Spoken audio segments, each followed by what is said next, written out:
Je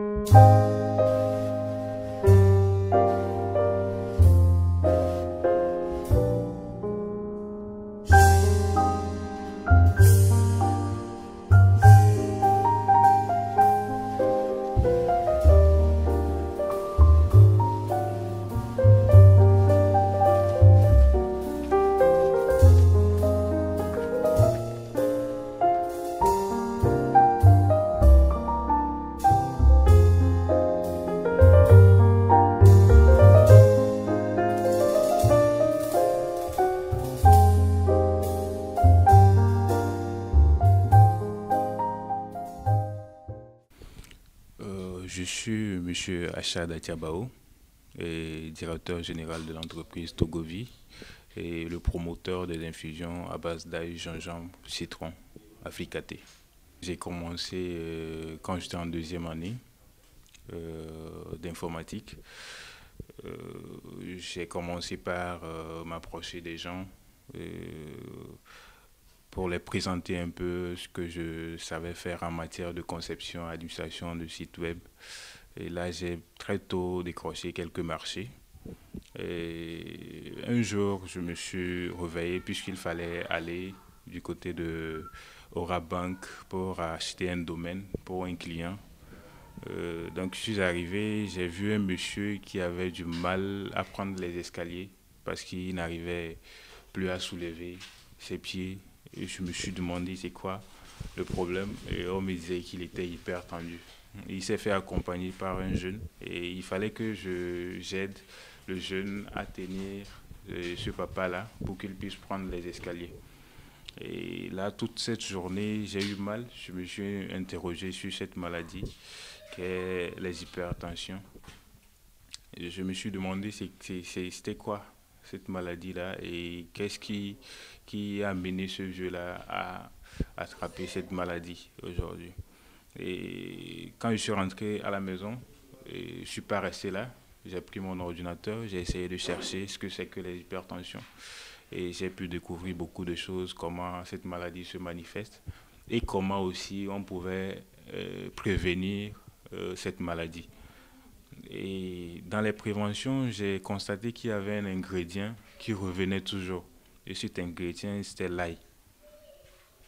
Et je me suis dit, mais si l'ail pouvait nous permettre de résoudre ce problème, pourquoi ce monsieur-là, ou bien pourquoi ces gens-là qui souffrent de ces maladies ne le consomment pas? Ou mieux encore, pourquoi on ne le conseille pas pour nous les jeunes, pour les enfants, pour pouvoir éviter, pour nous permettre d'éviter cette maladie quand on sera aussi âgé comme ce papa que je venais de voir. Et là, pour trouver des réponses à ces inquiétudes, il fallait que je m'approche des personnes qui souffrent déjà de cette maladie et de quelques parents aussi. Et là, j'ai pu comprendre que ces parents-là connaissaient ce que c'est que l'ail, mais ils ne le consommaient pas.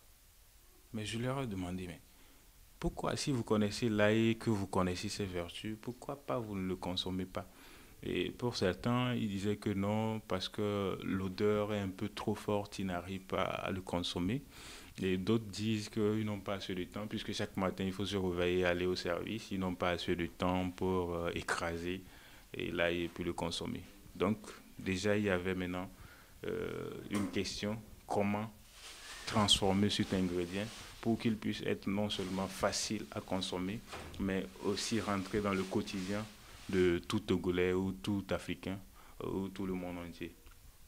Et là, j'ai essayé de réfléchir, qu'est-ce que les gens prennent chaque matin, qu'est-ce que les gens consomment chaque matin et tout. Et je me suis retrouvé en face des infusions euh, que nous appelons communément le thé, le thé, le thé.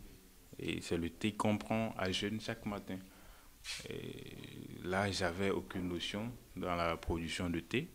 Et donc, du coup, j'ai terminé la deuxième année en informatique. J'ai eu la chance de décrocher un contrat, un stage plutôt, du côté du Burkina Faso dans une société de téléphonie mobile, Telmob. Et quand je suis arrivé au Burkina, et les soirées après les stages, après mon stage, je passais mon temps dans une structure de production de thé, Safari, où j'ai pu apprendre comment produire du thé. Donc après mon stage, quand je suis revenu au Togo, c'est là que je me suis lancé dans le côté transformation. Je suis allé sur la formation avec le FAEJ. Après le FAEJ, je n'ai pas croisé les bras. Donc je me suis lancé dans la transformation de cet ingrédient-là qui a donné ce thé que vous voyez ici présent. Les difficultés, il y en a toujours. On ne peut pas se passer des difficultés, surtout dans le domaine entrepreneurial.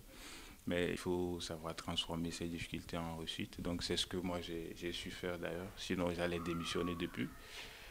Puisque ce n'est pas évident que quelqu'un qui a un parcours informatique, du coup, on lui voit dévier vers la transformation. Au début, et avec mes camarades, les parents, ça n'a pas été facile. Ils ne savaient pas ce que je voyais, mais moi, je voulais faire profiter hein, les vertus de cet ingrédient-là à toute la population. C'était ça mon objectif. J'ai commencé par entreprendre avant de connaître le FAEJ. Présentement, ce que nous avons sur le terrain comme produit, c'est du thé